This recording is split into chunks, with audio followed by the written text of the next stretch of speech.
Welcome to Tatum Talk. So today I have 4 topics that I want to talk to y'all. 3 topics. 4 topics I want to talk about. One is I met a new customer. I'm going to tell you how. Then someone got ripped off. That's a short story. And I have a new packing method. And then 4 is I tried out a new marketing material, not bandit signs, stickers. Okay, first, I met a new customer. 2 weeks ago, this is what happened. I went to the DMV, not too far from me, and it happens to be a lot of foot traffic because it's on the way to the train, which is on the corner, right? So I'm standing there, I'm handing out flyers. You know, you heard me talk about this before. I say, hi, excuse me, is anybody at home diabetic? I buy medical supplies, right? If they say yes, I give them a flyer. They stop, I converse with them. If not, sometimes they just shake their head and they just keep going. Okay, so I maybe gave out about 10 flyers.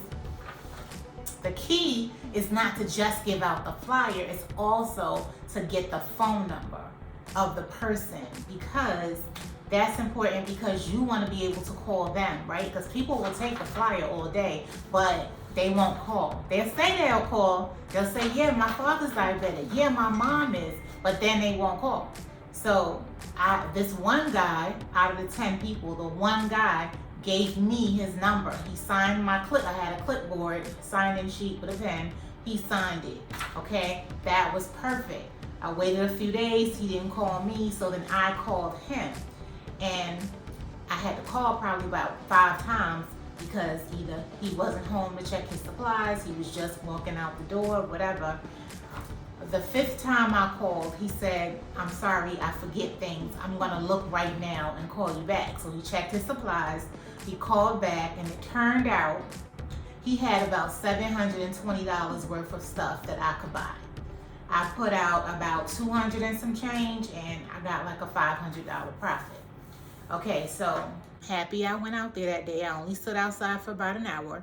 I'm happy the timing was right, that I connected and crossed paths with John. So John is my new customer now.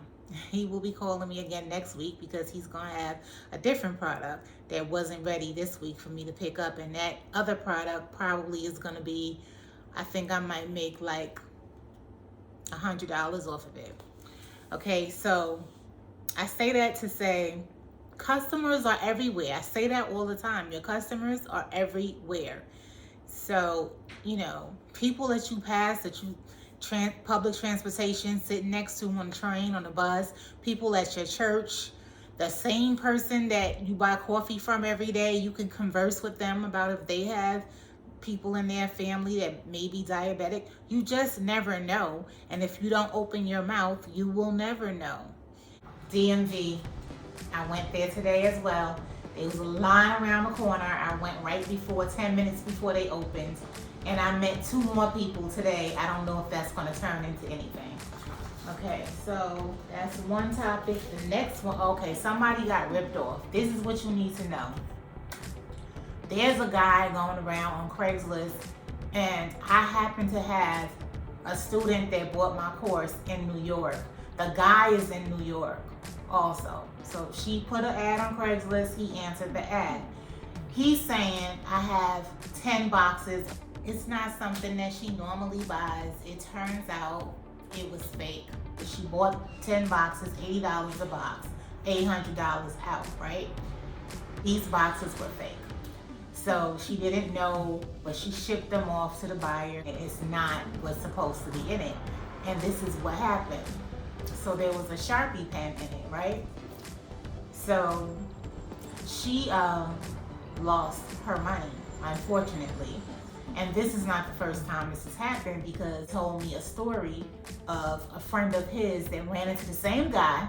So the guy's name is Manny, just so you know, that's the name he's using. And it's a New York phone number, so be aware. But Manny sold his friend, same story, he had 10 of them. His friend only bought 3. And then his friend checked it out first, realized, hey, this is a little bit, the weight is off, it's lightweight or whatever. He opened it, saw what was going on. The next day, he lured him back again, like, hey, I want to buy some more.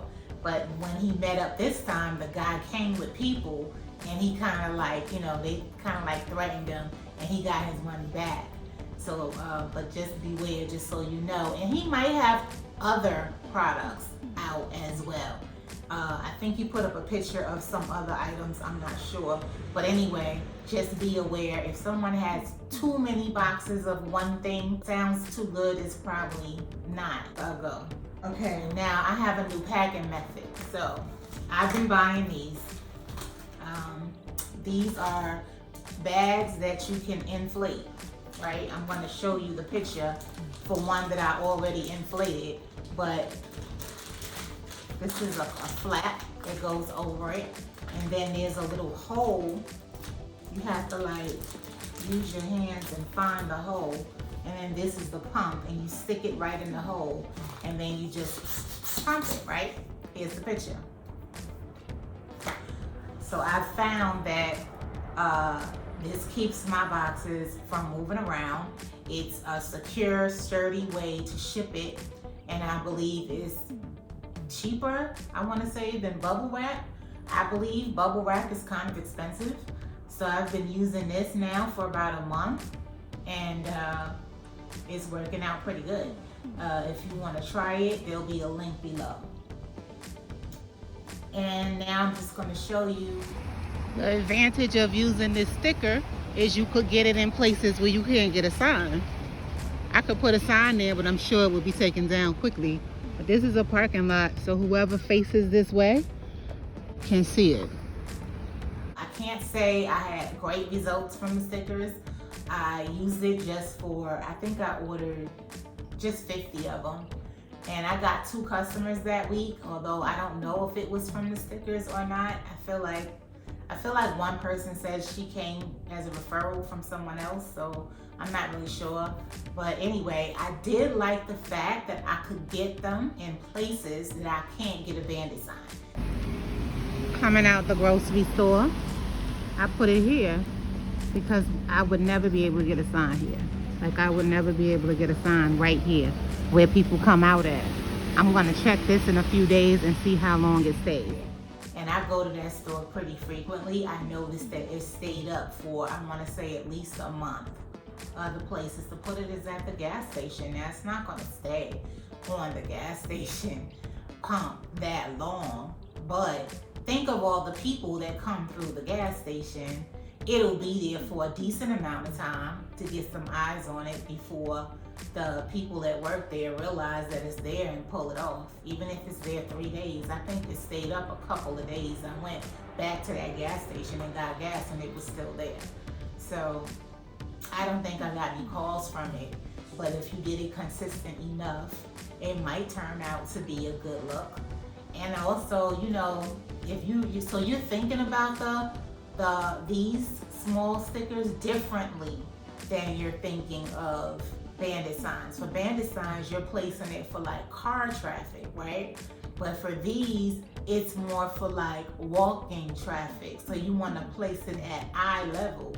So when people are walking their kids to school, I put it in like the route of leading up to the school at the corners on the poles to where they stop at to cross the street. Stuff like that I was thinking about.